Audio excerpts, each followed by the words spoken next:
भारतातील 7 आश्चर्यापैकी असलेले एक आणि युनेस्को वर्ल्ड हेरिटेज असलेले मंदिर म्हणजे खजुराहो। हे मंदिर मध्य प्रदेशातील छत्रपूर जिल्ह्यात स्थित आहे। खजुराहो येथील मंदिर इसवी सन 950 ते 1050 या काळात बांधण्यात आले असल्याचे मानले जाते। चंदेल वंशाच्या शासन काळात या मंदिराचे निर्माण करण्यात आले।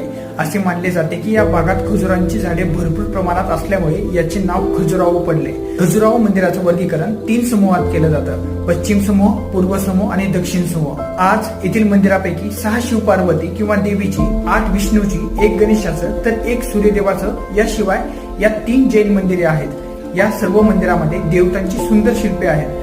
अनेकांना वाटते की कामुकता हा खजुराच्या शिल्पामधला मुख्य विषय आहे, मात्र विद्वानांच्या म्हणण्यानुसार शिल्पापैकी जेमतेम फक्त 10% कामुक विषयावरच आहेत।